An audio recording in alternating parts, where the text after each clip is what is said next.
నల్గొండ జిల్లా విద్యాధికారి ఆధ్వర్యం నడుస్తున్నటువంటి ఆన్లైన్ తరగతులకు స్వాగతం సుస్వాగతం. నా పేరు కె రాముపాలరెడ్డి, స్కూల్ అసిస్టెంట్ జెడ్పీహెచ్ఎస్ పెద్దకాపర్తిలో పనిచేస్తున్నాను. విద్యార్థులు స్వాగతం. ఈరోజు మనం 10వ తరగతిలో మనకున్నటువంటి ముఖ్యమైనటువంటి పాఠము మానవుని కన్ను రంగుల ప్రపంచం. ఈ యొక్క మానవుని కన్ను యొక్క ఉపయోగం ఎంత ఉంటుందో మనందరూ కూడా నిత్య జీవితంలో ఎరిగే ఉంటాం. ఈ యొక్క పాఠ్యాంశంలోకి వెళ్ళే ముందు మనం నాలుగో పాఠంలో ఉన్నటువంటి కొన్ని అంశాలు మనం ముందుగా నెవరు వేసుకోవాల్సి ఉంటుంది. ఎందుకనగా మానవుని కన్ను రంగుల ప్రపంచంలో అది ఏ విధంగా పనిచేస్తుంది, మానవుని కన్ను ఏ విధంగా పనిచేస్తుంది, ఆ విషయాలు చర్చించుకునే ముందర ఫస్ట్ మనకు వక్రీభవనం, ఎందుకంటే వక్రీభవనం మీద మనం ఈ యొక్క పాఠ్యాంశం అనేది ఆధారపడి ఉంటుంది దీంట్లో. కాబట్టి అసలు వక్రీభవనం అంటే మన నాలుగో పాఠంలో మనం ఆల్రెడీ నేర్చుకుని ఉన్నాం. అదేవిధంగా వక్రీభవనంలో కాంతి వక్రీభవనం ఏ విధంగా చెందుతూ ఉంటుంది, ఈ వక్రీభవనంలో ఒక యానకంలోకి వెళ్ళి మరొక యానకంలోని కనుక మనం కాంతి కనుక ప్రయాణం చేసినట్టయితే దాని యొక్క వేగం తగ్గుతుందనేటువంటి నేర్చుకోవడం జరిగింది. అదేవిధంగా ఈ యొక్క పాఠంలో మానవుని కన్ను అసలు వస్తువులను ఏ విధంగా మనం చూడగలుగుతూ ఉన్నాం, మనం స్పష్టంగా ఏ విధంగా కనిపిస్తుంది, అదేవిధంగా దూరంగా మరియు దగ్గరగా ఉన్నటువంటి వస్తువుని మనం ఏ విధంగా మనం కన్ను చూడగలుగుతూ ఉంటుంది మనకు. అదేవిధంగా మానవుని కంటి నుంచి కనీసం మనం ఎంత దూరంలో ఉన్నటువంటి వస్తువుని మనం చూడగలుగుతాం మనం అదేవిధంగా మానవుని కన్ను మనం ఒక బిల్డింగ్ ముందర పోయినప్పుడు ఆ యొక్క వస్తువు యొక్క ప్రతిబింబ అంటే వస్తువు యొక్క రూపాన్ని మొత్తం పూర్తి స్థాయిలో మనం టాప్ టు బాటం వరకు చూడగలుగుతాము. అటువంటి అంశాలను మొత్తం ఈ యొక్క పార్ట్ 1లో మనం తెలుసుకుందాం. మొదటగా మనకు ఆ మానవుని కన్ను వస్తువుని ఏ విధంగా చూడగలుగుతూ ఉంటుంది, అసలు మన కంటిలో ఏముంటున్నాయి, ఆ కంటి నిర్మాణం ఏ విధంగా ఉంటుంది, అదేవిధంగా దీంట్లో ఉన్నటువంటి ప్రధానంగా మనకు దూరంగా ఉన్న దగ్గరగా ఉన్న వస్తువు యొక్క ప్రతిబింబం అనేది మనకు ఒకే విధంగా కనిపిస్తూ ఉంటుంది. మనకు ఏ విధంగా కనిపిస్తూ ఉంటుంది, మనం వస్తువుల్ని ఎంత దగ్గరగా ఉన్నప్పుడు చూడగలుగుతూ ఉంటాం, మనం మినిమం ఎంత దూరంలో ఉన్నటువంటి వస్తువులు మనం చూడగలుగుతాము అనే దాని కొరకు ఒక కృత్యాన్ని మనం చూద్దాం. ఒక కృత్యాన్ని కనుక మనం చూసినట్టయితే మనం పాఠ్యపుస్తకాన్ని పిల్లలందరూ కూడా మీరు కూడా మీ యొక్క పాఠ్యపుస్తకాన్ని దగ్గరగా పెట్టుకొని మనం చూస్తూ ఉండండి. ఈ విధంగా చూస్తూ పాఠ్యపుస్తకాన్ని దూరంగా జరుపుకుంటూ పోండి. దగ్గరికి వెళ్ళి దూరంగా ఫస్ట్ దగ్గరగా పెట్టుకుంటే ఏమనిపిస్తుంది, మన కన్నుల్లో నొప్పిగా అనిపిస్తూ ఉంటుంది, అంటే కొంచెం ఒత్తిడి గురైనట్టుగా కనిపిస్తూ ఉంటుంది. అక్కడి నుంచి కన్ను నుంచి కొంచెం దూరంగా జరుపుతున్న కొద్ది మనకు ఏమనిపిస్తుంటే కొంచెం రిలాక్సేషన్ అనేది కనిపిస్తూ ఉంటుంది. ఈ విధంగా అంటే కంటి నుంచి కొంత దూరంలో ఉన్నప్పుడు మాత్రమే ఆ అంటే పాఠ్య పుస్తకంలో ఉన్నటువంటి ఏ ఒక్క వస్తువులు అంటే పేపర్లో కానీ దేంట్లో ఉన్న వస్తువులు కానీ మనకు అక్షరాలు కానీ స్పష్టంగా మనం చూడగలుగుతూ ఉన్నాం. ఆ యొక్క దూరాన్ని ఏమంటామంటే మనం స్పష్ట దృష్టి కనీస దూరం అంటాం. స్పష్ట దృష్టి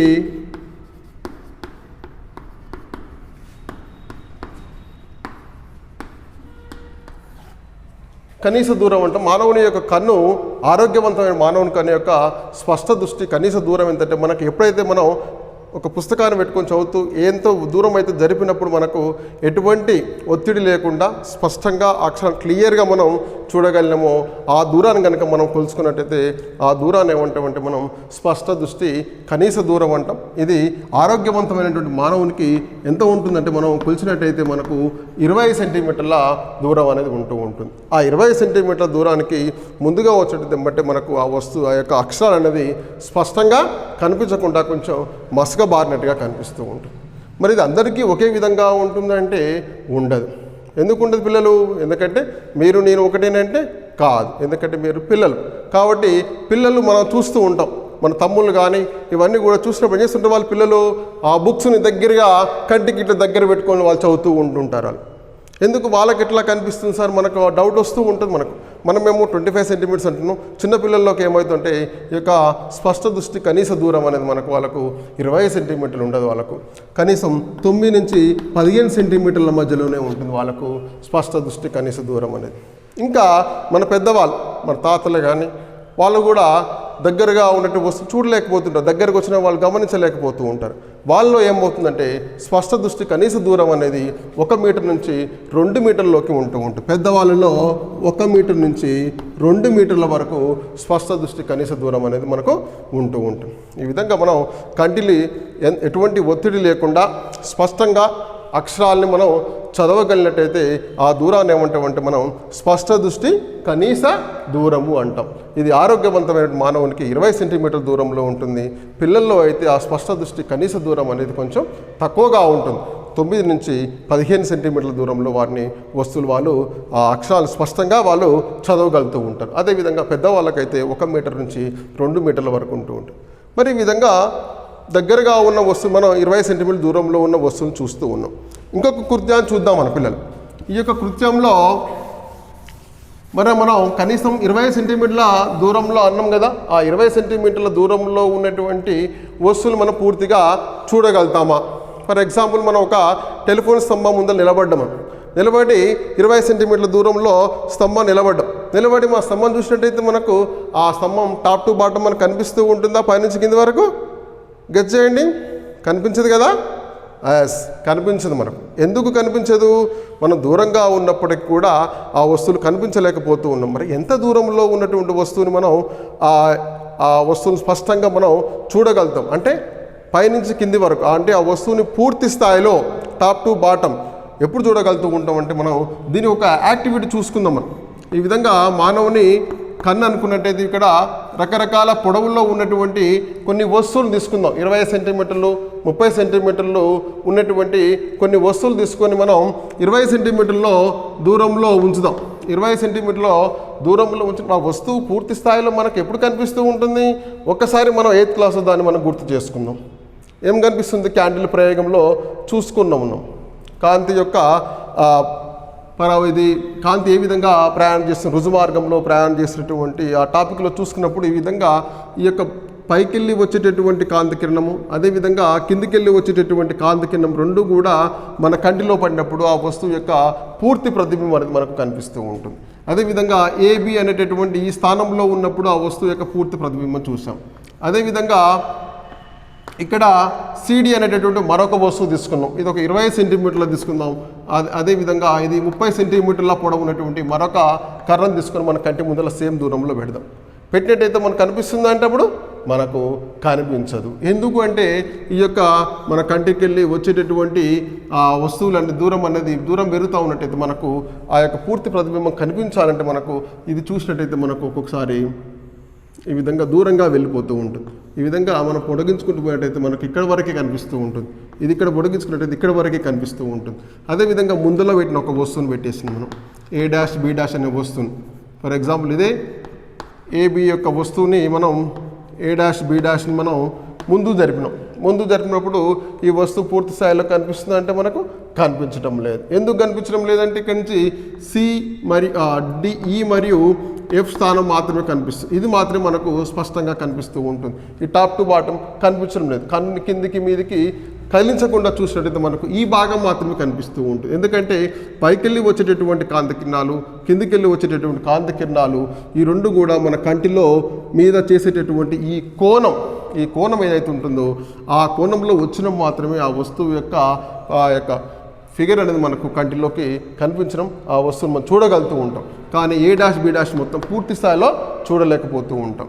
ఈ విధంగా కొంత కోణం చేస్తుంది. ఆ కోణాన్ని ఏమంటే మనం దృష్టి కోణం అంటే మనం చూసేటటువంటి విజ్ ఆఫ్ యాంగిల్ అంటూ ఉంటాం. ఆ చూసేటటువంటి కోణం ఎంత ఉంటుందంటే మ్యాక్సిమంగా 60 degreesలో ఉంటుంది. అంటే 60 degrees అంటే ఏ యొక్క కోణం వద్ద అయితే మనం ఒక వస్తువుని మనం పూర్తి స్థాయిలో ఎటువంటి ఒత్తిడి లేకుండా కంటికి ఎటువంటి ఒత్తిడి లేకుండా కిందికి మీద జరపకుండా ఆ వస్తువుని కిందికి వెళ్ళి పై వరకు పూర్తి స్థాయిలో చూడగలుగుతామో ఆ చూసేటటువంటి ఆ కోణాన్ని ఏమంటామంటే మనం దృష్టి కోణం అంటాం. ఈ యొక్క ఆరోగ్యవంతమైనటువంటి మానవుని యొక్క దృష్టి కోణం ఎంతంటే 60 degrees ఉంటుంది.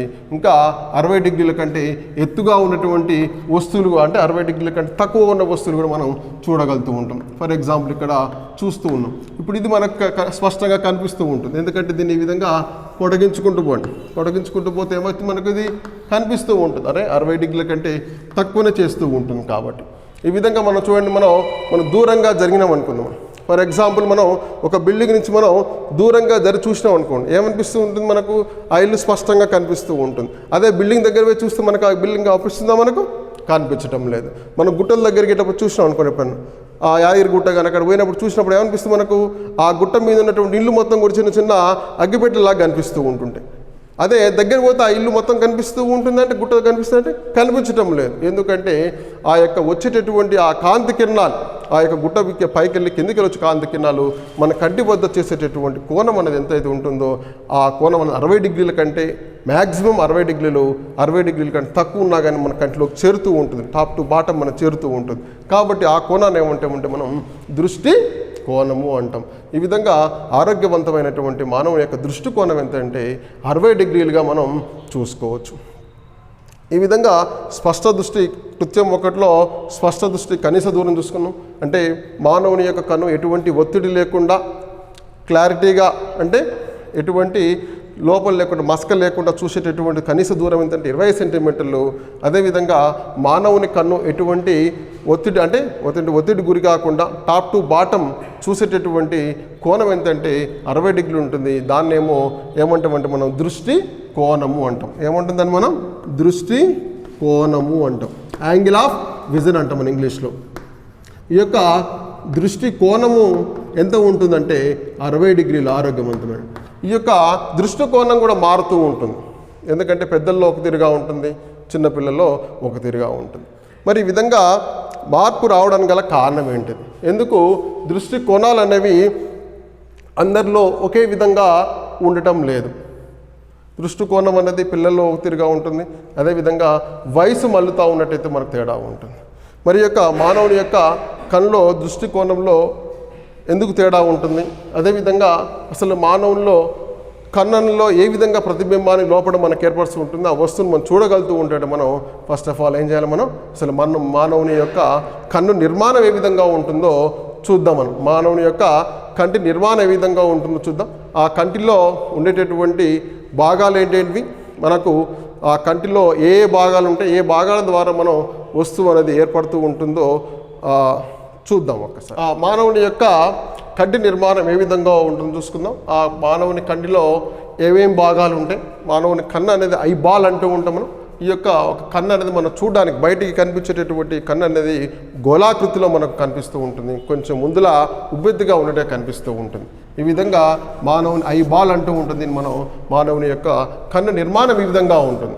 మరి కన్నులో ఉన్నటువంటి ముఖ్యమైన భాగాలు చూసినట్టయితే ఇక్కడ మనకు బయటికి కనిపించేటటువంటి ఈ యొక్క ఉబ్బెత్తు భాగంలో తెల్లగా కనిపిస్తుంది, సన్నటి పొరలా కనిపిస్తూ ఉంటుంది మనకు. ఈ భాగాన్ని ఏమంటామంటే మనం కార్నియా అంటూ ఉంటాం. ఏమంటుంది మనం కార్నియా అంటూ ఉంటాం. ఈ యొక్క మానవుని కంటి లోపల ఈ యొక్క కార్నియాకు లోపల కూడా మనకు కటకం అనేది ఒకటి ఫ్లెక్సిబుల్ లెన్స్ అనేది మనకు కంటి లోపల ఉంటూ ఉంటుంది. ఏముంటుంది ఇక్కడ ఫ్లెక్సిబుల్ లెన్స్ అనేది ఉంటూ ఉంటుంది అన్నమాట.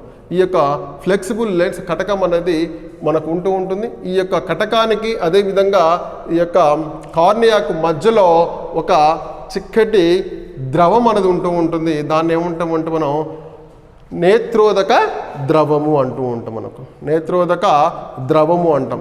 దేనికి మధ్యలో ఉంటుంది? ఇది కటకానికి అదేవిధంగా కార్నియాకు మధ్యలో ఉండేటటువంటి ఒక చిక్కటి తెల్లటి ద్రవాన్ని ఏమంటామంటే మనం నేత్రోదక ద్రవము అంటాం. ఈ యొక్క అదేవిధంగా మానవుని యొక్క లో ఉన్నటువంటి కటకం, ఈ యొక్క కటకంలో ఆనుకొని ఒక ప్రత్యేకమైనటువంటి కండరాలు అనేవి పనిచేస్తూ ఉంటాయి. ఆ కండరాలు ఏమంటామంటే మనం సిలియారీ కండరాలు అంటాం. అంటే ఆ కన్నులో ఫ్లెక్సిబుల్ అని మనం ఫస్ట్ చెప్పుకున్నాం. ఫ్లెక్సిబుల్ అంటే ఏ విధంగా అంటే ఆ యొక్క కన్ను యొక్క ఆ కటకం యొక్క నాభ్యాంతరం మనం గత లెసన్లో చెప్పుకున్నాం. కటకం యొక్క నాభ్యాంతరం కానీ మారినట్టయితే ఆ యొక్క వస్తువు యొక్క వక్రతా వ్యాసార్థం కానీ నాభ్యాంతరం కానీ మారినట్టయితే వస్తువు యొక్క స్థానంలో మార్పు వస్తుందని మనకు గత పాఠంలో నేర్చుకున్నాం మనం. కాబట్టి ఈ యొక్క కంటి యొక్క కటకం యొక్క నాభ్యాంతరం మార్పు కొరకు వక్రతా వ్యాసార్థాన్ని మార్చడం కొరకు ఈ యొక్క సిలియారీ కండరాలు అనేవి మనకు కంటి కటకానికి పైన కింద మనకు ఉండడం జరుగుతూ ఉంటుంది. అదేవిధంగా కటకానికి కాబట్టి ఆనుకొని మనకు నల్లగుడ్డు అంటూ ఉంటుంది. దీన్ని మన ఇంగ్లీష్లో ఐరిస్ అంటూ ఉంటాం. ఈ యొక్క ఐరిస్కు అదేవిధంగా మధ్యలో ఈ యొక్క ఐరిస్ మధ్యలో ఒక చిన్నటి రంధ్రం అనేది ఉంటూ ఉంటుంది మన కంటిలో. ఆ రంధ్రాన్ని ఏమంటామంటే మనం పీపుల్ అంటూ ఉంటాం, కనుపాప అంటూ ఉంటాం. ఏమంటాం దీన్ని మనం కనుపాప అంటాం. మన అందరి కళ్ళల్లో చూసుకున్నట్లయితే కూడా కనిపిస్తూ ఉంటుంది. ఈ యొక్క కనుపాప అన్నది ఎట్లా ఉంటుందంటే మనకు నల్లగా ఉంటుంది. దీంట్లోకి వచ్చినటువంటి కాంతి కిరణాలు అనేవి దీంట్లోకి వెళ్ళిపోతూ ఉంటాయి. వెళ్ళిపోయిన తర్వాత ఉన్నటువంటి కటక సూత్రం ప్రకారం వచ్చినటువంటి కాంతి కిరణాలు ఇక్కడ ఈ విధంగా మనకు రెటీనా అనేది ఉంటూ ఉంటుంది. మనకి ఈ రెటీనా మీద మనకు పడుతూ ఉంటుంది. ఈ విధంగా పడినటువంటి రెటీనా ద్వారా వచ్చేటువంటి ఆ యొక్క సాంకేతాన్ని మొత్తం కూడా తీసుకొని పోయేటటువంటి వాటిని ఏమంటామంటే మనం దృక్నాడులు అంటూ ఉంటాం. ఇక్కడ కంటి నిర్మాణంలో మరొక విషయాన్ని మనం నేర్చుకోవాల్సి ఉంటుంది. ఈ యొక్క నల్లగుడ్డు ఏం పని చేస్తూ ఉంటుంది, అదేవిధంగా కనుపాప చేసేటటువంటి పని ఏంటిది అంటే మనకు కంటిలోకి లైట్ అంటే కాంతి యొక్క తీవ్రత ఎక్కువగా వచ్చి మనం చూస్తూ ఉంటాం. ఎప్పుడైనా లైట్ దగ్గర పోగానే కళ్ళు మనం చూస్తూ ఉంటాం, కళ్ళు వెంబటే మనం మూస్తూ ఉంటాం. అంటే మన కంటిలోకి ఎక్కువ కాంతి రాకుండా ఉండడం కొరకు మనం ఏం చేస్తుంటే మనం ఈ యొక్క కనుపాపని మనం ఏం చేస్తూ ఉంటాం, నల్లగుడ్డ ఏం చేస్తుంటే మనం వెంబడి దాన్ని ఒత్తిడి మూసేస్తూ ఉంటుంది. మూసేసే వరకల్లా దీంట్లోకి పోయేటటువంటి రంధ్రాల గుండా పోయేటటువంటి కాంతి యొక్క తీవ్రత అనేది తక్కువైపోతూ ఉంటుంది. ఎక్కడ లైట్ లేదనుకోండి మనం ఏం చేస్తుంటాం, కన్ను ఇట్లా పెట్టి చూస్తూ ఉంటాం. ఇట్లా కన్ను చీకట్లో కరెంటు పోగానే మనం ఏం చేస్తుంటాం, ఇట్లా కన్ను గుడ్డుని వెడల్పుగా చేసేసి మనం ఈ విధంగా చూస్తారు కదా, చూస్తూ ఉంటాం మనం. ఎందుకు అంటే అప్పుడు ఏం చేస్తుంటే మనకు తక్కువ లైట్ ఉంటుంది కాబట్టి ఎక్కువ కాంతి తీవ్రతను పొందడం కొరకు మనం ఏం చేస్తూ ఉంటుంటే నల్లగుడ్డ అనేది ఎక్స్పాండ్ అవుతూ ఉంటుంది. ఎక్స్పాండ్ అయినప్పుడు ఏమవుతాప్పుడు ఈ యొక్క కనుపాప అనేది పెద్దగా అయిపోతుంది. అప్పుడు దీంట్లోకి వెళ్ళి కాంతి కిరణాలు అనేవి ఎక్కువ మొత్తంలో లోపలికి పోవడం జరుగుతూ ఉంటుంది. ఈ విధంగా కంటిలో కటకంలోకి కంటిలో ఉన్నటువంటి కటకములోకి కాంతి కిరణాలు ఎక్కువ తక్కువ పోవడం కొరకు ఎవరు సహాయపడుతున్నారు, మనకు ఐరిస్ అనేది ఉపయోగపడుతూ ఉంటుంది. ఈ యొక్క ఐరిస్ అనేది కంటిలోకి వెళ్ళేటటువంటి కాంతి కిరణాలని అదుపు చేస్తుంది. ఎక్కువ తక్కువ మనకు పోవడం కొరకు నల్లగుడ్డ అనేది పనిచేస్తూ ఉంటుంది. ఈ విధంగా వచ్చినటువంటి కాంతి కిరణాలు అనేవి ఏం చేస్తూ ఉంటాయి, ఈ విధంగా వచ్చేటువంటి కాంతి కిరణాలు మొత్తం కూడా రెటీనా మీద పడుతూ ఉంటాయి. ఈ రెటీనాలో కూడా మనకు అన్నిటిని కూడా గ్రహించేటటువంటి కొన్ని గ్రాహకాలు అనేవి ఉంటూ ఉంటాయి. ఏమంటే మనకి ఇందులో గ్రాహకాలు అనేవి ఉంటాయి. ఆ గ్రాహకాలని మనం ఏమంటూ ఉంటామంటే మనం శంకులు అదేవిధంగా దండాలు అని అంటూ ఉంటాం. ఏమంటాం మనం శంకులు దండాలు అని అంటుంటాం. మనం 9వ తరగతి జీవశాస్త్ర పాఠంలో ఈ యొక్క కంటి నిర్మాణ గురించి పూర్తిగా మనకు ఆల్రెడీ మీరు చదివి ఉంటాం. మళ్ళీ ఒక్కసారి మనం గుర్తు చేసుకుందాం. ఈ యొక్క దండాలు చేసేటటువంటి పని ఏమిటి, అదేవిధంగా ఈ యొక్క శంకులు చేసేటటువంటి పని ఏంటిదంటే ఇక్కడ వచ్చినటువంటి కాంతి కిరణాన్ని శంకులు ఏం చేస్తూ ఉంటాయంటే ఇక్కడ రంగులను గుర్తిస్తూ ఉంటుంది. ఏం గుర్తిస్తుంది ఇక్కడ మనం రంగులు అంటే మనకు చూసినటువంటి వస్తువు ఆకుపచ్చగా ఉందా, నల్లగా ఉందా, తెల్లగా ఉందా, వాటిని అబ్జర్వ్ చేసేటటువంటి గుణం ఏముంటుందంటే ఇక్కడ ఇందులో ఉన్నటువంటి గ్రాహకాల్లో ఉన్నటువంటి శంకులు అనేవి గుర్తిస్తూ ఉంటాయి. ఆ వచ్చినటువంటి బ్రైట్నెస్ని కాంతి యొక్క తీవ్రతని ఎవరు గుర్తిస్తారంటే ఇక్కడ దండాలు అనేవి కాంతి యొక్క తీవ్రతను గుర్తిస్తాయి.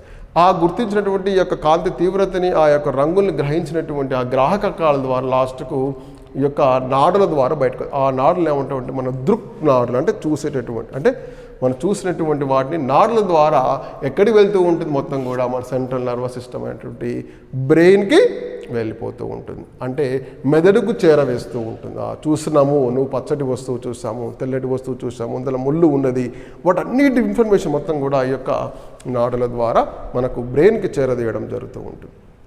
ఈ విధంగా ఉన్నటువంటి మరి యొక్క కంటి కటకంలో ఉండి అదేవిధంగా ఈ యొక్క రెటీనా మీన్స్ ఒక రకంగా చెప్పండి మనకు స్క్రీన్ లాగానే మనకు తెరలాగానే ఉపయోగపడుతూ ఉంటుంది. మరి దీని మధ్యలో ఎంత దూరం ఉంటూ ఉంటుందంటే ఇక్కడ మ్యాక్సిమంగా 2.5 సెంటీమీటర్లు ఎంత ఉంటుంది, ఇక్కడ 2.5 సెంటీమీటర్లు ఉంటుంది. దానికి ఇక్కడ కటకానికి అదేవిధంగా ఈ యొక్క రెటీనాకు మధ్యలో ఉండేటటువంటి దూరం ఎంత అంటే 2.5 సెంటీమీటర్లు ఉంటుంది. ఈ 2.5 సెంటీమీటర్లు ఏమంటాం మనం ప్రతిబింబ దూరము అంటాం. ఈ విధంగా అంటే మానవుని ఎంత దూరంలో ఉన్నటువంటి వస్తువును చూసినప్పటికీ కూడా మన వస్తువు వల్ల ఏర్పడేటువంటి ప్రతిబింబ దూరం అన్నది ఎంత దూరంలో ఏర్పడుతుందంటే 2.5 సెంటీమీటర్లోనే ఉంటుంది మనకు. కానీ మనం గత లెసన్లో కాంతి వక్రతలాల వద్ద కాంతి వక్రీభవనం పాఠంలో చూసుకున్నాం. అందులో ఏమవుతూ ఉంటుంది, దూరాన్ని బట్టి ఆ వస్తువు యొక్క ప్రతిబింబ స్థానం మారుతూ ఉంటుంది. కానీ ఇక్కడ మారటం లేదు. మనకు ఎంత ఉన్నా మనకు అనుకుంటే బయటకు వస్తుందా? రాదు కదా. మరి ఈ విధంగా ఎలా జరుగుతుంది? ఎంత ఉన్నా మ్యాక్సిమం 2.5 సెంటీమీటర్ దూరంలోనే ప్రతిబింబం ఏర్పడుతూ ఉంటుంది. అంటే మనకు అందులో కండిషన్ నేర్చుకున్నాం. ఒకటి ఏం చెప్పుకున్నాం, కంటి యొక్క కటకం యొక్క నాభ్యంతరం కానీ వక్రతా వ్యాసార్థం కానీ మారినట్లయితే ప్రతిబింబ స్థానంలో మార్పు వచ్చేస్తుంది. అంటే ఏంది ఇక్కడ వక్రతా వ్యాసార్థము అదే లేదా కంటి యొక్క ఎఫ్ విలువ అంటే ఏంది, వక్రతా వ్యాసార్థంలో కనుక మారినట్టయితే మనకు ఫోకల్ లెంత్ కనుక మారినట్టయితే అప్పుడు దీంట్లో మారుతూ వస్తూ ఉంటుంది.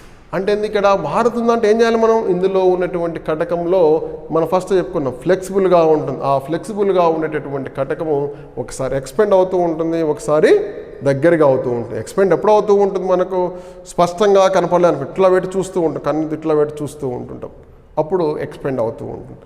ఇట్లా చూసినప్పుడు ఏమైతే అప్పుడు దగ్గరగా అవుతూ ఉంటుంది.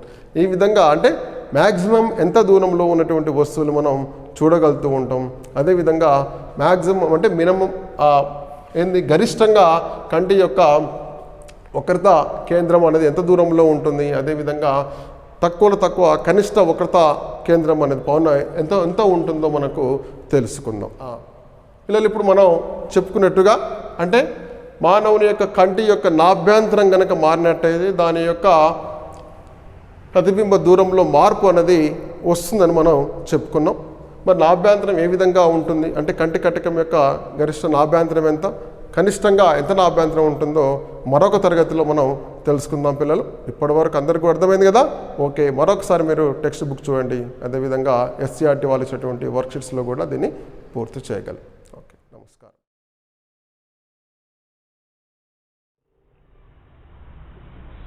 DO నల్గొండ ఆన్లైన్ తరగతులకు స్వాగతం. విద్యార్థులు, మనం మానవుని కన్ను రంగుల ప్రపంచం పాఠ్యాంశంను మనం నేర్చుకుంటున్నాం.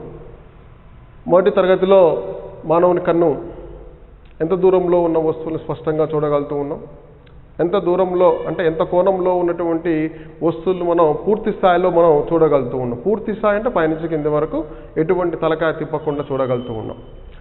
అది దృష్టి కోణం గురించి చెప్పుకున్నాం. అదేవిధంగా మానవుని కన్ను యొక్క నిర్మాణం ఏ విధంగా ఉంటుందో మనం చెప్పుకోవడం జరిగింది.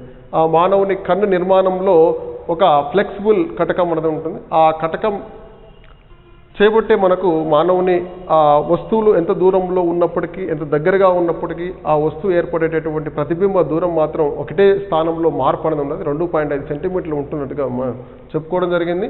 ఈ విధంగా మానవుని కంటి కటకం ఆ యొక్క నాభ్యంతరం ఆ కంటి కటకం మార్చుకుంటూ ఉంటుంది. ఆ గరిష్టంగా ఎంత వరకు మార్పు చెందుతూ ఉంటుంది, కనిష్టంగా ఎంత నాభ్యంతరాన్ని మార్పు చెందించుకుంటుందో ఈ యొక్క 2వ తరగతిలో అంటే ఈ యొక్క పాఠంలో 2వ క్లాస్లో మనం నేర్చుకుందాం.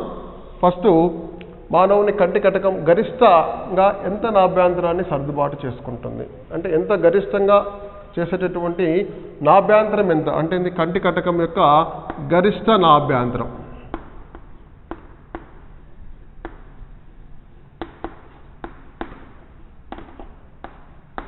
F మ్యాక్సిమం తీసుకున్నాం. అంటే గరిష్టంగా అంటే ఎప్పుడు తీసుకుంటాం మనం, వస్తువు అనేది ఎక్కడి నుంచి ఉన్నప్పుడు అనంత దూరంలో ఉన్నటువంటి వస్తువుని మనం చూస్తూ ఉన్నప్పుడు మన కన్ను అనేది ఎటు కాకుండా రిలాక్సిబుల్గా ఉంటుంది. మనం ఈ విధంగా చూస్తూ ఉన్నాం, ఎక్కడో దూరంగా ఉన్నటువంటి ఒక చెట్టుని చూస్తున్నాం, ఎట్లా ఉంటుంది మనం ఇట్లా చూస్తామా చూడం, రిలాక్సిబుల్గా చూస్తూ ఉంటాం. కాబట్టి అనంత దూరంలో ఉన్నటువంటి ఒక వస్తువుని మనం చూసుకుంటూ ఉంటాం. ఈ విధంగా అనంత దూరంలో ఉన్నటువంటి వస్తువును చూసినప్పుడు మనం ఏర్పడేటటువంటి అనంత దూరంలోకి వెళ్ళి వస్తున్నటువంటి కాంతి కిరణాలు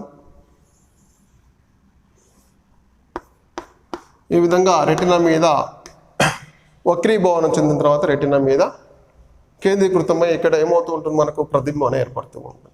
కంటి కటకం యొక్క సూత్రం చూసుకుంటే ఏంటి పిల్లలు, రైట్ 1/f = 1/v - 1/u. వస్తువు ఎక్కడ ఉంది ఇప్పుడు, ఇక్కడ అనంత దూరంలో ఉంది. అంటే u అంటే ఏంది, ఇక్కడ f అనేది మ్యాక్సిమం తీసుకున్నాం అంటే గరిష్ట నాభ్యంతరం తీసుకున్నాం. u = ఎంత, ఇక్కడ అనంత దూరం కాబట్టి ఇన్ఫినిటీ దూరం. -∞ తీసుకుంటున్నాం. ఎందుకు మైనస్ తీసుకుంటున్నాం? ఈ యొక్క కటకాలలో కానీ దర్పణాలలో కానీ మనం సంజ్ఞా సంప్రదాయాన్ని మనం పాటించాలి. కాంతి కిరణం ప్రయాణించేటటువంటి దిశకు అదేవిధంగా దాని దూరాన్ని లెక్కించేటటువంటి దిశ రెండు కూడా ఒకే దిశలో ఉంటేనేమో ధనాత్మకంగా తీసుకుంటూ ఉంటాం, రెండు కూడా వ్యతిరేక దిశలో ఉన్నట్టయితే మనం రుణాత్మకంగా తీసుకుంటూ ఉంటాం. కాంతి కిరణం ప్రయాణం చేస్తే ఎడమ నుంచి కుడివైపు ప్రయాణం చేస్తుంది, మనం కొలిసేదేమో ఇక్కడ నుంచి ఇక్కడ అనంతరం ఇటులో కొలుస్తున్నాం, రైట్ టు లెఫ్ట్ కాబట్టి ఇక్కడ మైనస్ తీసుకుంటాం. ఓకే, ఇక్కడ v = ఎంత? కంటి కటకానికి అందేది ప్రతిబింబ దూరం ఎంత దూరం ఉంటుంది? రెటినాకు మ్యాక్సిమంగా 2.5 సెంటీమీటర్లే ఉంటుంది. ఇవి మనం సమీకరణంలో కనుక ప్రతిక్షేపించినట్టయితే ఇక్కడ 1/f = 1/v అంటే ఏంది? ఇక్కడ 2.5 -∞. ఇక్కడ 1/f = 2.5 -∞ ఏంది? ఇక్కడ 0 వచ్చేస్తుంది. 1/∞ అంటే ఇక్కడ 0 వాల్యూ కాబట్టి ఇక్కడ 1/f = ఏమవుతుంది? ఇక్కడ 1/2.5. రివర్స్ చేసుకున్నట్టు ఇక్కడ f = 2.5 సెంటీమీటర్లు. అంటే ఎందుకు? దీన్ని బట్టి మనం ఏం చేసుకోవచ్చు? కంటి కటకం యొక్క గరిష్ట నాభ్యంతరం అనేది 2.5 సెంటీమీటర్లు ఉంటుంది. అంటే ఒక కటకం అనేది ఎటువంటి ఒత్తిడి లేకుండా గరిష్టంగా దాని యొక్క నాభ్యంతరం ఎంత ఉంటుందంటే 2.5 సెంటీమీటర్లుగా ఉంటుంది. మరి ఈ విధంగా ఉన్నటువంటి కంటి కటకం కనిష్టంగా ఎంత ఉంటుందో చూద్దాం. గరిష్ట నాభ్యంతరం చూసుకున్నాం కదా, కనిష్ట నాభ్యంతరం ఎంత ఉంటుందో చూద్దాం. కంటి కటకం యొక్క కనిష్ట నాభ్యంతరం, ఓకే, కనిష్ట నాభ్యంతరం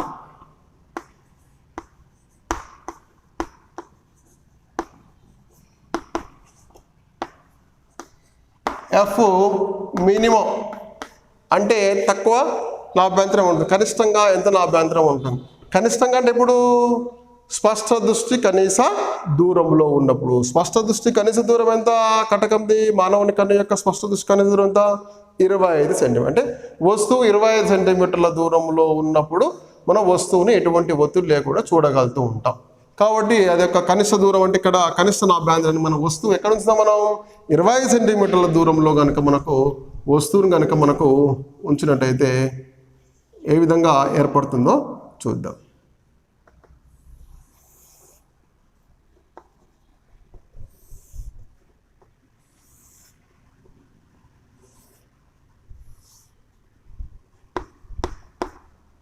ఇది లీస్ట్ డిస్టెన్స్ పాయింట్ అంటే మనం ఎల్ స్పష్ట దృష్టి కనీస దూరం. ఇది ఎంత? 25 సెంటీమీటర్లు. ఇది రెటీనా మీద ఇదెంత ఉంటుంది? 2.5 సెంటీమీటర్లు. ఓకే, ఇక్కడ f = ఎంత? ఇక్కడ 1/v - 1/u.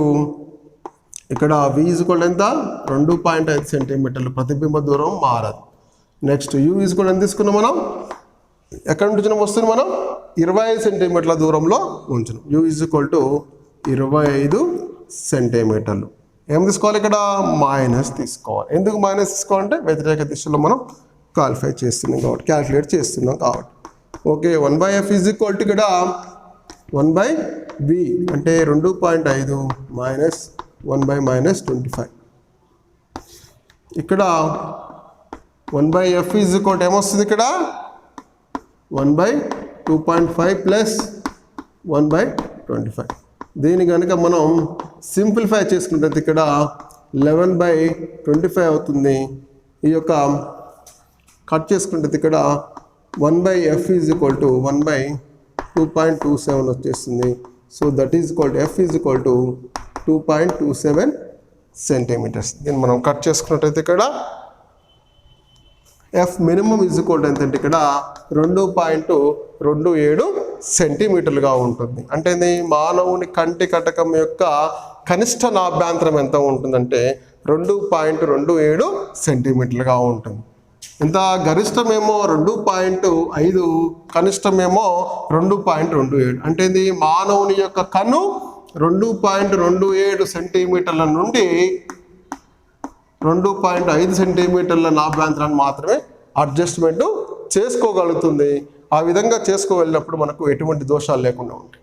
కొన్ని సందర్భాల్లో మానవుని కన్ను ఆ విధంగా చేసుకోలేకపోతూ ఉంటుంది. మనకు ఆ చేసుకోలేకపోవడం వల్ల మనకేమొస్తుంటే మనకు దృష్టి దోషాలు రావడం జరుగుతుంది. ఏ విధంగా చేసుకోలేదు?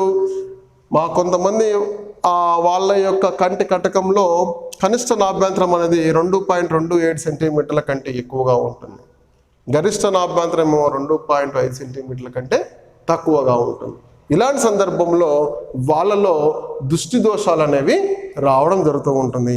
అలాంటి దృష్టి దోషాల్లో ప్రధానంగా ఉండేటటువంటి దృష్టి దోషాలు ఏంటంటే ఇక్కడ 3 రకాలైనటువంటి దృష్టి దోషాలు అనేవి ఉండడం జరిగింది. అందులో ఉన్నటువంటిది మొట్టమొదటిది అశ్వ దృష్టి. ఏ దృష్టి? అశ్వ దృష్టి. మయోఫియా అంటూ ఉంటాం. రెండవది దీర్ఘ దృష్టి. మూడవది చత్వారము. మూడవది ఏంటి ఇక్కడ? చత్వారం. మరి అశ్వదృష్టి లోపం ఉన్నటువంటి పిల్లలు ఏ విధంగా ఉంటుంది, దీర్ఘదృష్టి ఏ విధంగా ఉంటుంది, అదేవిధంగా చత్వారం ఏ విధంగా ఉంటుందో చూద్దాం. ఈ క్లాస్లో మాత్రం ఒక అశ్వదృష్టి గురించి మాత్రం చర్చించుకుందాం. ఓకే, మనం ప్రధానంగా దృష్టి దోషాలు 3 రకాలని చెప్పుకున్నాం. ఒకటేమో అశ్వదృష్టి, నెక్స్ట్ దీర్ఘదృష్టి, అదేవిధంగా మూడవది చత్వారం. ఈ యొక్క అశ్వదృష్టి అంటే ఏంది? మనం చూస్తూ ఉంటాం మన చుట్టుపక్కల కొంతమంది విద్యార్థులు కానీ పెద్దవాళ్ళే కానీ ఏం చేస్తూ ఉంటారు, వాళ్ళకు దగ్గరగా ఉన్నవి మాత్రమే కనిపిస్తూ ఉంటాయి, దూరంగా ఉన్న ఏవి కూడా కనిపించవు. ఈ విధంగా దగ్గరగా ఉన్న వస్తువులు మాత్రమే చూడగలిగి దూరంగా ఉన్నటువంటి వస్తువుల్ని వాళ్ళు చూడలేకపోతూ ఉంటారు. మరి దగ్గరగా అంటే ఎంత దగ్గరగా ఉన్న వస్తువులు చూడగలుగుతూ ఉంటారు అంటే వాళ్ళు చూసేటటువంటి గరిష్టంగా ఎంత దూరం వరకు ఉన్నటువంటి వస్తువులు వాళ్ళు చూడగలుగుతారు చూద్దాం. ఇక్కడ అశ్వదృష్టి ఉన్న వాళ్ళ లోపాలు ఏ విధంగా ఉంటుంది, వాటిని మనం ఏ విధంగా సర్దుబాటు చేసుకోవాలి అంటే వాళ్ళల్లో ఏం జరుగుతూ ఉంటుంది, మన కంటి కటకంలో ఎటువంటి నాభ్యంతరం ఎంత ఉంటుంది.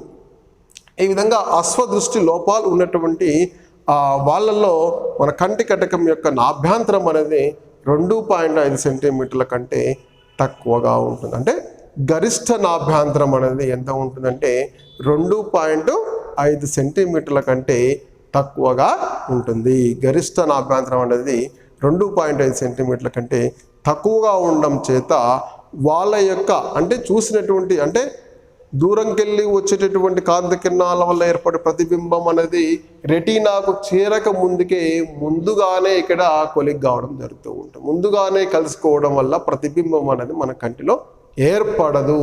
ఈ విధంగా అనంత దూరంలో ఉన్నటువంటి కాంతి కిరణాలు అనంత దూరంలో ఉన్నటువంటి కాంతి కిరణాలు అనేవి వచ్చేసి ఎక్కడికి పోతూ ఉంటాయి, రెటీనా కంటే ముందుగానే ఇవి కలుసుకుంటాయి. రెటీనా మీద పడ్డప్పుడే ఆ వస్తువు ఏంటిదో మనకు తెలుస్తూ ఉంటుంది. దాని వల్ల దృక్నాడం ద్వారా మన మెదడుకు పోతూ ఉంటుంది, సంకేతాలు ఇస్తూ ఉంటుంది. కానీ ఈ విధంగా చెయ్యదు. మనం ఎక్కువగా ఒత్తిడి గురి చేసినాం అనుకోండి ఏమవుతూ ఉంటుంది, మనకు అసలుకే వస్తు రావడం జరుగుతూ ఉంటుంది. కాబట్టి ఈ విధంగా అంటే గరిష్టంగా ఎంత దూరం వరకు ఉన్నటువంటి వస్తువులు చూడగలుగుతూ ఉంటున్నారు అంటే దూరంగా ఉన్న వస్తువు చూడలేకపోతున్నారు, దగ్గరగా ఉన్న చూస్తుంది. గరిష్టంగా ఎంత దూరంలో అంటే ఎంత దగ్గరగా ఉన్నటువంటి వస్తువులు చూడగలుగుతారు. మ్యాక్సిమం అంటే దూర బిందువు అంటే గరిష్ట దూర బిందువు ఎంత ఉంటుంది, ఇక్కడ ఎం అనేటటువంటి మ్యాక్సిమం డిస్టెన్స్ అంటుంటే ఏంది ఫార్ పాయింట్ అంటూ ఉంటుంది. గరిష్ట దూర బిందువు అంటే ఏంది, ఒక వస్తువుని గరిష్టంగా ఎంత దూరంలో ఉన్నటువంటి వస్తువు వరకు ఉన్నటువంటి వస్తువు చూడగలుగుతామో దాన్ని ఏమంటామంటే మనం గరిష్ట దూర బిందువు అంటాం. ఆ గరిష్ట దూర బిందువుకు లోపల మరియు కనిష్ట దూర బిందువుకు మధ్యలో ఉన్నటువంటి ఆ వస్తువులు మాత్రమే వీళ్ళు స్పష్టంగా చూడగలుగుతారు. ఇక్కడ చూడండి, మనం ఇక్కడ ఏమంటే ఇక్కడ గరిష్టంగా దూరం ఇంత దూరం వరకే చూడగలుగుతారు. అనంత దూరంలో ఉన్న వస్తువులు వీళ్ళు చూడలేకపోతూ ఉన్నారు. ఎందుకు అంటే ఇక్కడ వచ్చేటటువంటి ప్రతిబింబం ఎక్కడ పడుతూ ఉంటుంది, ఇక్కడ ఈ యొక్క రెటీనా కంటే ముందరనే కలుసుకోవడం వల్ల మనకు ప్రతిబింబం అనేది రెటీనా మీద పడుతుంది. కాబట్టి వాళ్ళకు దూరంగా ఉన్న వస్తువులు అవపడుతుంది. ఇక్కడ గరిష్టంగా ఇంత దూరంలో ఎం అనే పాయింట్ వద్ద ఉన్నప్పుడు కరెక్ట్గా చూడగలుగుతూ ఉన్నారు. అదేవిధంగా ఎమ్ముకు ఎల్, వాట్ ఈస్ ఎల్? స్పష్ట దృష్టి కనీస దూరం 25 సెంటీమీటర్లు. ఈ రెండింటి మధ్యలో ఉన్నప్పుడు మాత్రం మనం స్పష్టంగా చూడగలుగుతూ ఉన్నారు.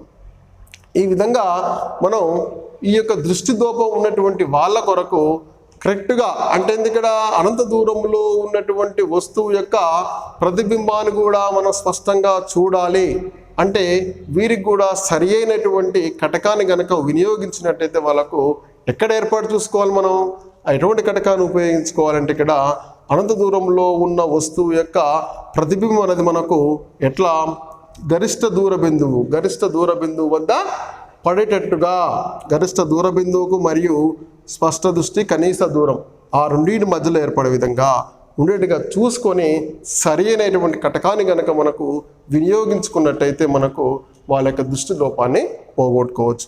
ఇక్కడ అస్వదృష్టి లోపాన్ని కొరకు మనకు ఉపయోగించేటటువంటి కటకం ఏంటిదంటే ఇక్కడ ద్విపుటాకార కటకాన్ని మనం ఉపయోగిస్తూ ఉంటాం. ఎటువంటి కటకాన్ని ఉపయోగిస్తే ఇక్కడ ద్విపుటాకార కటకాన్ని ఉపయోగిస్తాం. మరి ఎందుకు పుటాకార కటకాన్ని ఇక్కడ మనం ఉపయోగిస్తున్నాం అంటే ఇక్కడ ఆల్రెడీ మనకు ముందు లెసన్లో చెప్పుకున్నాం. కుంభాకార కటకము అదేవిధంగా పుటాకార కటకం ఏం చేస్తూ ఉంటుంది, కుంభాకార కటకం అయితే కేంద్రీకరణ కటకం అంటూ ఉంటాం, పుటాకార కటకాన్ని అయితే ఏమంటూ ఉంటాం మనం వికేంద్రీకరణ కటకం. అంటే కిరణాలు మొత్తం కూడా వికేంద్రీకరణం చేస్తూ ఉంటుంది, అంటే దూరంగా వెదజల్లుతూ ఉంటుంది. ఈ విధంగా సరి అయినటువంటి ద్విపుటాకార కటకాన్ని ఉపయోగించి అనంత దూరంలో ఉన్న వస్తువు యొక్క ప్రతిబింబాన్ని గరిష్ట దూర బిందువు వద్ద పడేటట్టుగా చేయడం వల్ల, ఆ వస్తువు ఎం వద్ద ఉండేటట్టుగా చేయడం వల్ల ఎం వద్ద నుంచి వస్తున్న కాంతి కిరణాలు మళ్ళీ తిరిగి ఎక్కడ పడుతూ ఉంటాయి, రెటీనా మీద కరెక్ట్గా పడేట్టుగా చేసుకుంటాం. కాబట్టి ఈ యొక్క అస్వదృష్టి లోపానికి ఉపయోగించేటటువంటి కటకం ఏంటిదంటే ఇక్కడ ఏ కటకాన్ని ఉపయోగిస్తూ ఉంటాం, ఇక్కడ ద్విపుటాకార కటకాన్ని ఉపయోగిస్తూ ఉంటాం. ఈ యొక్క ద్విపుటాకార కటకంలో దీని యొక్క నాభ్యంతరం ఎంత ఉంటుందంటే ఇక్కడ గరిష్టంగా ఉండేటట్టు దీని యొక్క నాభ్యంతరం మనం చూసుకున్నట్టయితే ఇక్కడ మనం అనంత దూరంలో ఉన్నటువంటి వస్తువు చూసుకున్నాం. కాబట్టి ఇక్కడ మనం వచ్చేటటువంటి నాభ్యంతరం ఎంత ఉంటుందంటే ఇక్కడ 1/f = 1/v - 1/u. ఇక్కడ ఇది అనంత దూరం తీసుకుంటాం కాబట్టి ఇక్కడ 1/v = d. గరిష్ట దూరం ఎంత ఉంటుంది, ఇక్కడ గరిష్ట దూర బిందువు అంటూ ఉంటాం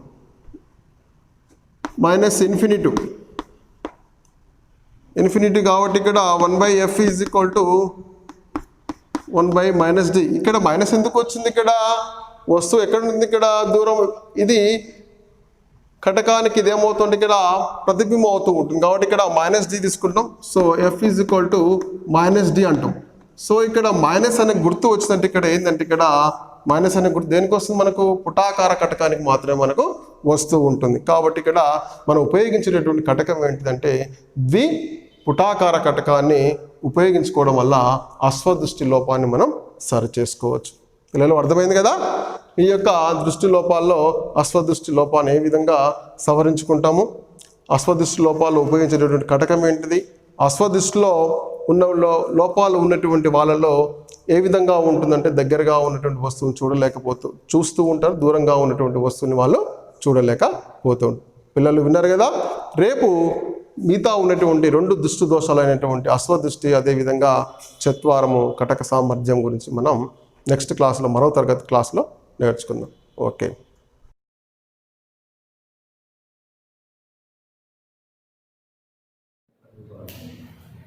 డిఓ నల్గొండ ఆన్లైన్ తరగతులకు స్వాగతం. విద్యార్థులు, మనం తరగతిలోని 5వ పాఠమైన మానవుని కన్ను రంగుల ప్రపంచం పాఠ్యాంశంలో 1 మరియు 2వ తరగతులు ఉన్నాం. ఈరోజు 3వ పాఠంలో మానవుని యొక్క దృష్టి లోపాలు అంటే మానవుని కంటి కటకం యొక్క సర్దుబాటులో లోపాలు రావడం వల్ల మనకు కొన్ని దృష్టి లోపాలు అనేవి రావడం జరుగుతూ ఉంటుంది. అందులో ప్రధానంగా ఉన్నటువంటి దృష్టి లోపాలు 3 మనం గత తరగతిలో చెప్పుకోవడం జరిగింది. అస్వదృష్టి లోపం ఏ విధంగా ఉంటుందో దాని నివారణకు ఎటువంటి కటకాలు వాడాలో విన్నాం. అదేవిధంగా నెక్స్ట్ 2వ దృష్టి లోపం అయినటువంటి దీర్ఘదృష్టి హైపర్మెట్రోపియా అంటే మనం ఇంగ్లీష్లో. మరి దీర్ఘదృష్టి అంటే ఈ లోపం ఉన్నటువంటి వాళ్ళలో ఎటువంటి లక్షణాలు ఉన్నాయి, మరి ఈ లోపం గల ఏ విధంగా మనం నివారించుకోవచ్చు, దీనికి ఎటువంటి సరైనటువంటి కటకాన్ని వాడి మనం ఈ యొక్క దృష్టి లోపాన్ని నివారించుకోవచ్చు మనం ఈ యొక్క పాఠ్యాంశంలో మనం తెలుసుకుందాం. అదేవిధంగా చత్వారం, అదేవిధంగా కటక సామర్థ్యం, దానికి సంబంధించిన కొన్ని సమస్యలు మనం ఈ యొక్క తరగతిలో ఈరోజు తరగతిలో మనం నేర్చుకుందాం. దీర్ఘ దృష్టి అంటే ఇక్కడ దూరంగా ఉన్నటువంటి కొంతమంది వాళ్ళలో దూరంగా ఉన్నటువంటి వస్తువుల్ని వాళ్ళు మాత్రమే చూడగలుగుతారు, దగ్గరగా ఉన్నటువంటి వస్తువుల్ని వాళ్ళు చూడలేకపోతూ ఉంటారు. ఇటువంటి దృష్టి లోపాలు ఏమంటామంటే మనం దీర్ఘ దృష్టి లోపం అని అంటూ ఉంటాము.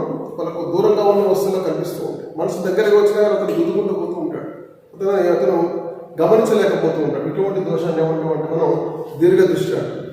మరి ఇందులో ఎందుకు ఆ విధంగా జరుగుతూ ఉంటుందంటే ఇక్కడ దీర్ఘ దృష్టి లోపం ఉన్న వాళ్ళకు పడినటువంటి మన కంటి కటకం మీద పడినటువంటి కాంతి కిరణాలు అనేవి వక్రీభవనం చెందిన తర్వాత అవి రెటీనా మీద ఏర్పరచాలి ప్రతిబింబాన్ని. రెటీనా మీద ఏర్పరచకుండా రెటీనా అవతల ఏర్పరుస్తూ ఉంటుంది. ఈ యొక్క దీర్ఘ దృష్టి లోపం ఉన్నటువంటి వాళ్ళలో ఈ యొక్క వక్రీభవనం చెందినటువంటి కాంతి కిరణాలు అనేవి మనకు రెటీనాకు ఆవల ఏర్పడుతూ ఉంటుంది. ఈ విధంగా రెటీనాకు ఆవల ప్రతిబింబాలు అనేవి ఏర్పడుతూ ఉంటుంటాయి. ఈ ఆవల ఏర్పడడం వల్ల మనకు ప్రతిబింబాలకు ఏర్పడదు. ఎటువంటి సందర్భంలో ఆవల ఏర్పడుతూ ఉంటుంది? దగ్గరగా ఉన్నటువంటి వస్తువులు, అంటే దూరంగా ఉన్నాయేమో కరెక్ట్గా రెటీనా మీద ఏర్పడుతూ ఉంటుంది, వాళ్ళు చూడగలుగుతూ ఉంటారు. దగ్గరగా ఉన్నటువంటి వస్తువులు అంటే స్పష్ట దృష్టి కనీస దూరం, ఆ స్పష్ట దృష్టి కనీస దూరానికి మరియు కొంచెం అవతల ఉన్న వస్తువులు మాత్రం వీళ్ళు స్పష్టంగా చూడలేకపోతూ ఉంటారు. ఎందుకు చూడలేకపోతూ ఉంటారంటే ఏర్పడే వక్రీభవనం చెందిన తర్వాత ఏర్పడే కాంతి కిరణాలు అనేవి రెటీనాకు అవతల కలుసుకోవడం వల్ల ఆ ప్రతిబింబం వీళ్ళకు గమనించలేకపోతూ ఉంటారు. అందుకని ఆ వస్తువు యొక్క ప్రతిబింబం ఏర్పడదు కాబట్టి రెటీనా మీద వాళ్ళు చూడలేకపోతూ ఉంటారు. ఇటువంటి వారు ఎంతవరకు ఉన్నటువంటి ఎంత తక్కువ దూరం ఉన్నటువంటి వస్తువులు మాత్రం చూడగలుగుతారంటే ఇక్కడ హెచ్ అనేటటువంటి ఒక పాయింట్ తీసుకున్నాం. ఈ యొక్క హెచ్ అనేది ఇక్కడ కనిష్టంలో కనిష్టం ఇంత దూరం వరకు ఉన్నటువంటి వస్తువులు మాత్రం వీళ్ళు చూడగలుగుతారు. ఈ కనిష్ట దూరానికి ఏమాత్రం ముందుకు వచ్చినా వాళ్ళు వస్తువు యొక్క ప్రతిబింబాన్ని చూడలేకపోతూ ఉంటారు. ఎందుకంటే ఈ కారణం చేద్దాం. ఎవరైతే ఇక్కడ కనిష్ట దూర బిందువు అంటే కనిష్ట బిందువు, ఈ యొక్క కనిష్ట బిందువు వద్ద వస్తువు ఉన్నప్పుడు మాత్రం ఈ యొక్క వస్తువు యొక్క ప్రతిబింబం రెటీనా మీద పడుతూ ఉంటుంది. ఈ విధంగా కనిష్టంగా ఈ బిందువు వద్దకు అవతల ఉన్నప్పుడు కానీ ఈ బిందువు వద్ద ఉన్నప్పుడు మాత్రమే వస్తువుల్ని వాళ్ళు స్పష్టంగా చూడగలుగుతారు. ఇక్కడ మనం చూస్తూ ఉన్నాం, ఇక్కడ హెచ్ వద్ద ఉన్నప్పుడు చూస్తారు, హెచ్కు అవతల ఉన్నటువంటి వస్తువుల ప్రతిబింబాలు కరెక్ట్గా రెటీనా మీద పడడం వాళ్ళ ఆ వస్తువు యొక్క ప్రతిబింబాన్ని గుర్తించగలుగుతూ ఉంటుంటారు. కాబట్టి వాళ్ళకు ఆ వస్తువు ఏంటో వాళ్ళకు అర్థమవుతూ ఉంటుంది. అదే హెచ్కు లోపలికి అంటే హెచ్ లోపల అంటే ఇక్కడ కనిష్ట దూర బిందువుకు ఇదేమో స్పష్ట దృష్టి కనీస దూరము, ఎల్ అంటే హెచ్ అంటే కనిష్ట దూర బిందువు. కనిష్ట దూరం అంటే ఒక వస్తువును ఒక వ్యక్తి ఎంత తక్కువ దూరంలో ఉన్నటువంటి కనీస దూరంలో చూడగలిగేటటువంటి దూరాన్ని ఏమంటామంటే మనం కనీస దూర బిందువు అంటాం. అది మనం హెచ్ అంటూ ఉంటాం. ఈ యొక్క కనీస దూర బిందువులో ఉన్నటువంటి అవతల ఉన్నటువంటి వస్తువు మాత్రమే చూడగలుగుతారు కనీస దూర బిందువు. అదేవిధంగా స్పష్ట దృష్టి కనీస దూరం ఎల్లుకు మధ్యలో ఉన్నటువంటి వస్తువును మాత్రం చూడలేకపోతూ ఉంటాడు. ఎందుకని కారణం ఏంటంటే ఆ రెటీనాకు అవతల ప్రతిబింబం ఏర్పడుతూ ఉంటుంది. మరి ఇలాంటి దృష్టి దోషం గల వారికి మనం ఏ విధంగా నివారించుకోవాలి, ఎటువంటి కటకానికి మనం వీటిని వాడాలి, ఏ కటకాన్ని మనం ఉపయోగించినట్లయితే మనకు ఆ యొక్క దృష్టి దోషాన్ని నివారించుకోవచ్చు అంటే మనం చేయవలసినటువంటి కటకం ఎట్లా ఉండాలి, ఎటువంటి కటకమే ఉండాలంటే ఇక్కడ మనకు వస్తువు యొక్క స్థానం ఎక్కడ ఉండాలి, మనకు కనిష్ట దూర బిందువు మీద కానీ కనిష్ట దూర బిందువు అవతల కానీ ఉండేటట్టుగా ప్రతిబింబం ఏర్పడే విధంగా మనకు సరైన కటకాన్ని ఉపయోగించుకున్నట్టయితే మనకు ఆ వస్తువు దగ్గరగా ఉన్న వస్తువును కూడా చూడగలుగుతారు. అంటే దగ్గరగా ఉన్న వస్తువు యొక్క ప్రతిబింబం అనేది వస్తువు అనే ప్రతిబింబం మనం చూడాలి అంటే ఆ వస్తువు యొక్క ప్రతిబింబం ఎక్కడ ఉండాలి, కనిష్ట దూర బిందువు మీద కానీ కనిష్ట దూర బిందువు కావాల కానీ ఉండేటట్టుగా సరి అయినటువంటి ఆ కటకాన్ని కనుక వినియోగించినట్టయితే మనకు ఆ యొక్క దృష్టి లోపాన్ని నివారించుకోవచ్చు. ఈ యొక్క దృష్టి లోపాన్ని నివారించుకోవడం వరకు సరైనటువంటి ద్వికుంభాకార కటకాన్ని ఉపయోగిస్తాం. ఈ కటకాన్ని ఉపయోగిస్తాము, ద్వికుంభాకార కటకాన్ని ఉపయోగిస్తాం. ద్వికుంభాకార కటకాన్ని ఉపయోగిస్తాం. ఎందుకు ద్వికుంభాకార కటకాన్ని ఉపయోగించాలి, ఏ విధంగా మనం నిర్ణయించుకోవచ్చు మనం ఒకసారి మనం చూద్దాం.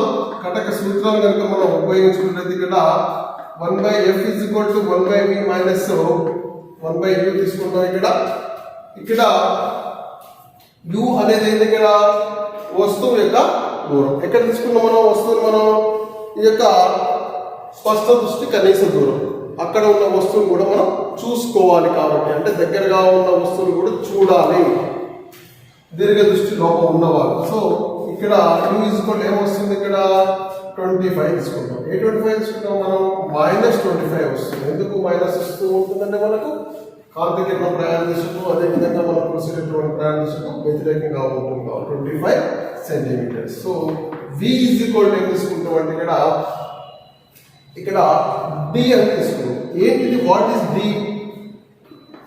d? ఇక్కడ d అనేది అంటే ఇక్కడ కనీస దూర బిందువు.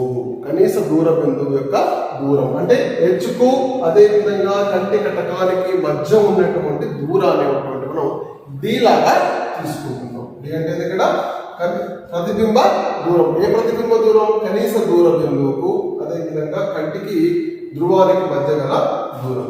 ఈ యొక్క వాల్యూస్ కనుక మనం దీంట్లో రాసుకున్నట్లయితే ఇక్కడ 1/f = 1/v అంటే ఇక్కడ -d వచ్చేస్తుంది, -25. సో సింప్లిఫై చేసుకున్నట్లయితే ఇక్కడ 1/f = 1/-d + 1/25 వచ్చేస్తుంది. దీన్ని మనం సింప్లిఫై చేసుకుంటే ఇక్కడ 1/f = 1/25 - 2/d. 1/f = 25d ఇక్కడ d - 25. సో తలకిందులు కనుక సమీకరణం రాసుకుంటుంది. ఇక్కడ f = 25d/d - 25.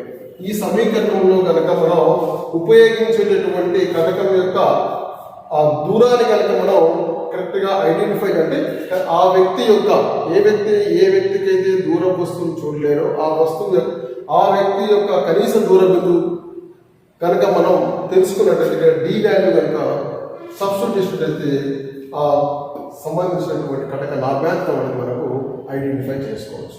ఇక్కడ దీన్ని బట్టి తెలుస్తూ ఉంటుంది. ఇక్కడ d వాల్యూ ఎంత ఉంటుంది, ఖచ్చితంగా కూడా d వాల్యూ ఎంత ఉంటుంది, ఎల్కు ఆవల ఉంటుంది. ఎల్ కావాలంటే ఎల్ అంటేనే 25, ఎల్ కావాలంటే greater than 25. So the d value is greater than 25. d value ఎక్కువ ఎట్లా ఉంటుంది, 25 కంటే ఎక్కువ ఉంటుంది. సో 25 కంటే ఎక్కువ ఉన్నప్పుడు ఏమొస్తుంది, ఇక్కడ 25 కంటే ఎక్కువ, సరే 30 అనుకున్నాం. 30 అనుకున్నప్పుడు ఏమైంది, ఇక్కడ వాల్యూ మొత్తం కూడా ప్లస్ వాల్యూ వస్తుంది. సో ద ఎఫ్ వాల్యూ ఎట్లా ఉంటుంది, always positive. F value always పాజిటివ్గా ఉంటుంది, అంటే ధనాత్మకంగా ఉంటుంది. ఎఫ్ విలువ ధనాత్మకంగా ఉంటుంది కాబట్టి మనం ఉపయోగించేటటువంటి కటకం ఎట్లా ఉంటుంది, ధనాత్మకమైనటువంటి కటకం. ధనాత్మక కటకం దేనికి ఉంటుంది, కుంభాకార కటకానికి మాత్రమే నా అభ్యంతరం అనేది ధనాత్మకంగా వచ్చేస్తుంది. కాబట్టి ఈ యొక్క దీర్ఘ దృష్టి లోపం ఉన్నటువంటి వాళ్ళలో మనం ఉపయోగించేటటువంటి కటకం ఏంటంటే ద్వికుంభాకార కటకాన్ని మనం ఉపయోగిస్తాం. అర్థమైందా పిల్లలు? ద్వికుంభాకార కటకాన్ని అస్పదృష్టిలో ఎందుకు ఉపయోగిస్తామంటే మనం ఈ యొక్క సూత్రం ద్వారా మనం వచ్చినటువంటి వాల్యూ ప్రకారం f = 25d/d - 25 అంటే ఇక్కడ d వాల్యూ ఎప్పుడు కూడా 25 కంటే ఎక్కువగా ఉంటుంది. ఎందుకు 25 కంటే ఎక్కువగా ఉంటుంది, d అంటే కనిష్ట దూర బిందువు. కనిష్ట దూర బిందువు ఎక్కడ ఉంటుంది, ఎల్ కావాలి ఉంటుంది. ఎల్ కావాలి కాబట్టి ఎల్ వాల్యూ 25, ఎల్ కావాలి కాబట్టి 25 కంటే ఎక్కువగా ఉంటుంది. ఎల్ వాల్యూ 25 కంటే ఎక్కువ ఉంటుంది కాబట్టి ఈ యొక్క value always positive. So we can use the by ద్వికుంభాకార కటకాన్ని మనం ఉపయోగిస్తూ ఉంటాం. ఈ విధంగా ద్వికుంభాకార కటకాన్ని ఉపయోగించేసి ఈ యొక్క దీర్ఘ దృష్టి లోపం ఉన్నటువంటి వాళ్ళని మనం నివారణ చేసుకోవచ్చు, ఆ లోప నివారణ మనం చేసుకోవచ్చు. ఇది అస్వదృష్టి ఉన్న వాళ్ళలో ఏ విధమైనటువంటి లోపం ఉంటుంది, ఆ లోపం ఉన్నటువంటి వాళ్ళకు ఏ కటకాలు ఉపయోగించి మనం ఆ యొక్క దృష్టి లోపాన్ని నివారణ చేసుకోవచ్చు. నెక్స్ట్ మూడోది చత్వారి. చత్వారం ప్లస్ బయోఫియా అంటూ ఉంటాం. అంటే ఇక్కడ వయసుతో పాటుగా వయసు పెరిగిన కొద్దీ కొంతమందిలో ఏమవుతూ ఉంటుందంటే ఇక్కడ దగ్గరగా ఉన్న వస్తువులు చూడలేకపోతుంటారు, స్పష్టంగా దూరంగా ఉన్న వస్తువులను కూడా వాళ్ళు చూడలేకపోతున్నారు. అటువంటి వాళ్ళలో వచ్చేటటువంటి లోపాన్ని ఏమంటామంటే మనం చత్వారం అంటూ ఉంటాం. అంటే దాదాపుగా 40 సంవత్సరాలు పైబడినటువంటి వాళ్ళకు ఎక్కువగా చత్వారం వచ్చేటువంటి అవకాశం ఎక్కువగా ఉంటుంది. అంటే వీళ్ళు దగ్గరగా ఉన్న వస్తువులు స్పష్టంగా చూడలేదు, దూరంగా ఉన్న వస్తువులు కూడా చూడలేదు. ఇటువంటి లోపం ఏమంటామంటే మనం చత్వారం. ఇది వయసుతో పాటుగా వచ్చేటటువంటి సంక్రమణ. మరి ఎటువంటి నివారణ కొరకు ఎటువంటి కటకాన్ని వాడాలంటే మనం వీటికి కుంభాకార పుటాకార కటకాన్ని, బైఫోకల్ లెంత్ ఉన్నటువంటి కటకాన్ని మనం వాడాలన్నమాట. అంటే ఇది ఇక్కడ పుటాకార కుంభాకార కటకాన్ని వాడాలి. అందులో 2 రకాల కటకాలు మనం వాడుతూ ఉంటాం. ఈ యొక్క చత్వారంలో ఉన్నటువంటి వాళ్ళల్లో ఎటువంటి కటకాలు వాడుతూ ఉంటాం మనం? 2 రకాలు ఉన్నటువంటి కటకాలు వాడుతూ ఉంటాం. అంటే ఇక్కడ వీళ్ళలో కటకాలు వాడుతూ ఉంటాం. అంటే వాళ్ళకు నియర్ పాయింట్ అదేవిధంగా ఫార్ పాయింట్ 2 కూడా మధ్యస్థంగా ఉండాలి. అటువంటిప్పుడే వీళ్ళకు ఈ వస్తువులు అనేవి సరిగా కనిపించవు. కాబట్టి లోప నివారణ చేసుకోవడం వరకు కుంభాకార పుటాకార కటకాన్ని మనం వాడుతూ ఉంటాం. ఈ యొక్క వాడేటప్పుడు దీంట్లో పుటాకార కుంభాకార కటకం ఉంటుంది. ఈ కటకంలో 2 రకాల డిజైన్స్ అనేవి ఉంటూ ఉంటాయి. మనం చూస్తూ ఉంటాం. మన తాతలు కానీ మన నాన్నలు కానీ పెట్టుకున్న అద్దాలు చూస్తుంటే ఇక్కడ ఈ విధంగా ఒక రౌండ్ లాగా కనిపిస్తూ ఉంటుంది. చూస్తూ ఉంటారు. చూస్తారు కదా పిల్లలు? ఓకే. ఈ విధంగా రౌండ్గా ఉన్నట్టు ఏమైతే ఇక్కడ ఇందులోనేమో ఒక రకమైన కటకం ఉంటుంది, ఇక్కడ మొత్తం కూడా ఒక రకమైనటువంటి కటకం అనేది ఉంటూ ఉంటుంది. ఇక్కడ ఏ కటకం వాడుతూ ఉంటాం? ఇక్కడేమో పుటాకార కటకాన్ని వాడుతూ ఉంటాం. ఏ కటకాన్ని వాడుతూ ఉంటాం? Concave lens. ఇక్కడనేమో కుంభాకార కటకాన్ని వాడుతూ ఉంటాం. కుంభాకార కటకాన్ని వాడుతూ ఉంటాం. ఎందుకంటే ఇక్కడ దగ్గరగా ఉన్నటువంటి చూడడం వరకు కళ్ళు ముందర పెట్టి చదువుతారు కాబట్టి ఇక్కడ రౌండ్ లాగా ఉంటుంది. ఈ విధంగా చత్వారం ఉన్న వాళ్ళు 2 రకాలైనటువంటి కటకాలను వాడుతూ ఉంటాం. అంటే ఇక్కడ కుంభాకార కటకాన్ని అదేవిధంగా పుటాకార కటకాన్ని మనం వాడి యొక్క చత్వారం యొక్క లోపాన్ని మనం సరి చేసుకోవచ్చు.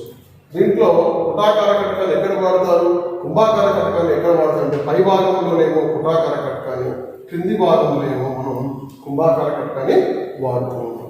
ఈ 2 కటకాలు వాడేసిన చత్వారం యొక్క లోపాన్ని మనం నివారణ చేసుకోవచ్చు. నెక్స్ట్ ఇంకా మనం చూస్తూ ఉంటాం, ఏదో ఒక లోపంతో మన కంటి డిఫెక్ట్ తోటి మనం డాక్టర్ దగ్గరికి వెళ్ళినప్పుడు డాక్టరు ప్రిస్క్రిప్షన్లో రాస్తూ ఉంటాడు. అవేంటిది దేంట్లో రాస్తూ ఉంటాడు, అతను ఏ విధంగా టెస్ట్ చేస్తూ ఉంటాడు. దాంట్లో మనం ఏమంటామంటే మనం కటక సామర్థ్యము అంటాం. ఏమంటాం మనం? కటక సామర్థ్యం, పవర్ ఆఫ్ లెన్స్. కటక సామర్థ్యం ఉంటేనే డాక్టర్ మనకు వెళ్ళాలని డైరెక్ట్గా రాసినంటే రాయడం, టెస్ట్ చేస్తూ ఉంటాడు. నీకు నియర్ పాయింట్ ఎంత ఉన్నది, ఫార్ పాయింట్ ఎంత ఉందో రకరకాలమైనటువంటి ఆ కటకాలను మనకు పరీక్షిస్తూ రాస్తూ ఉంటాడు. ఆ కటక సామర్థ్యం అంటే ఇక్కడ ఒక మన కంటి కటకం కంటి ద్వారా వచ్చేటటువంటి వికేంద్రీకరణ సామర్థ్యం కానీ అదేవిధంగా అదేవిధంగా కేంద్రీకరణ సామర్థ్యం కానీ ఎంత ఉంటుందో తెలుసుకోవడానికి ఏమంటామంటే మనం కటక సామర్థ్యం. ఆ కటక సామర్థ్యాన్ని మనం దేంట్లో చూపిస్తూ ఉంటాం, ఇక్కడ పవర్ = 1/f చూపిస్తూ ఉంటాం. అంటే కటక నాభ్యంతరం యొక్క విలోమాన్ని ఏమంటామంటే మనం కటక సామర్థ్యము అంటాం. ఈ యొక్క కటక సామర్థ్యాన్ని దేంట్లో చూపిస్తూ మనకు డయాఫ్రస్ మనం డయాఫ్రస్లో తెలియజేస్తూ ఉంటాం పవర్ని. P = 1/f. 1 అంటే ఇక్కడ ఇది F అనేది ఇక్కడ నాభ్యంతరం మనం కూడా సెంటీమీటర్లో తెలియజేస్తూ ఉంటాం. 1 అనేది ఇక్కడ మీటర్లో తెలియాలి. 1 అనేది ఇక్కడ మీటర్లో తెలియజేస్తూ ఉంటాం. కటక సామర్థ్యం ఒక కంటి కటకం యొక్క వికేంద్రీకరణ లేదా అదేవిధంగా కేంద్రీకరించబడేటటువంటి స్థాయిని ఏమంటామంటే మనం కటక సామర్థ్యం అంటూ ఉంటాం. మరొక విధంగా చెప్పాలంటే ఇక్కడ కంటి కటకం యొక్క విలోమ నాభ్యంతరం అన్నీ ఏమంటే మనం కటక సామర్థ్యం అంటూ ఉంటాం. F = మనకు 1/f తెలియజేస్తూ ఉంటాం. సో ఒక సమస్యను మనం చూద్దాం. మనం డాక్టర్ దగ్గర పోయినప్పుడు అతని యొక్క పవర్ 2 డయాప్టర్స్ అని చెప్పారు. డాక్టర్ యొక్క ప్రిస్క్రిప్షన్లో 2D అని రాశాడు. మరి 2D అంటే ఆ కటకం యొక్క నాభ్యంతరం ఎంత ఉండాలి, ఆ నాభ్యంతరం ఎంత ఉంటే ఫస్ట్ ఐడెంటిఫై చేయాలి. 2D అని రాశాడు ప్రిస్క్రిప్షన్లో. ఆ కటకం యొక్క నాభ్యంతరం ఎంత ఉండాలంటే ఇక్కడ సూత్ర ప్రకారం రాసుకోవాలి. ఇక్కడ F ఈక్వల్ ఏంది, ఇక్కడ 1/F. ఇక్కడ పవర్ ఎంత ఇచ్చి ఇక్కడ 2D ఇచ్చాడు కాబట్టి ఇక్కడ 2D ఈజ్ ఈక్వల్ టు 1/1 అంటే ఇక్కడ మీటర్లో తెలియజేస్తామని చెప్పాను. మీటర్లో తెలియజేస్తాం కాబట్టి ఇక్కడ ఏం రాస్తూ ఉంటాం మనం, 1/, అంటే 100 రాస్తూ ఉంటాం. ఒక మీటర్ ఈజ్ ఈక్వల్ 10 సెంటీమీటర్లు కాబట్టి 100/F. F అనేది మనం కనుక్కోవాలి, ఆ కటకం యొక్క నాభ్యంతరాన్ని కనుక్కోవాలి కాబట్టి 100/F. సో క్రాస్ మల్టిప్లై చేసుకుని ఇక్కడ మనం F ఈజ్ ఈక్వల్ టు 100/2 అవుతుంది. 2 250. So the F is equal to ఇక్కడ 50 సెంటీమీటర్స్. అంటే ఈ యొక్క దృష్టి లోపం ఉన్నటువంటి వాళ్ళకు 50 సెంటీమీటర్ల అభ్యంతరం ఉన్నటువంటి కటకాన్ని కూడా వాడుతాం. ఇక్కడ F వాల్యూ ఏమొచ్చింది, ఇక్కడ ప్లస్ వచ్చింది. ప్లస్ వచ్చినట్టు ఇక్కడ ఏం తీసుకోవాలి, మనం ఎక్కడ తెలుసుకున్నట్టు మనం కుంభాకార కటకాన్ని మనం తీసుకున్నట్టుగా మనం గుర్తించాలి. కుంభాకార కటకాన్ని ఎప్పుడు వాడుతూ ఉంటాం, దీర్ఘ దృష్టి లోపం ఉన్నటువంటి వాళ్ళలో కుంభాకార కటకాన్ని వాడుతూ ఉంటాం. అంటే 2D అంటే ఇక్కడ వాళ్ళ దగ్గర దృష్టి మనకు అవపడదు, దూరంగా ఉన్నటువంటి వస్తువులు మాత్రమే కనిపిస్తూ ఉంటాయి. ఈ విధంగా మనం దృష్టి లోపాలను, అదేవిధంగా కటక సామర్థ్యం అంటే ఏంటిది, అదేవిధంగా ఇవన్నీ కూడా మనం ఈ యొక్క మానవుని కన్ను రంగుల ప్రపంచం పాఠ్యాంశంలో మనం చర్చించాం. విద్యార్థులు ఈ యొక్క పాఠ్యాంశానికి సంబంధించినటువంటి వర్క్షీట్స్ కూడా మనకు SCRT వెబ్సైట్లో కూడా పొందుపరచడం జరిగింది. ఇవన్నీ కూడా మీరు ప్రాక్టీస్ చేసుకొని సంబంధించిన మీ ఉపాధ్యాయులతో చర్చించగలరని కోరుకుంటూ అందరూ కృతజ్ఞతలు.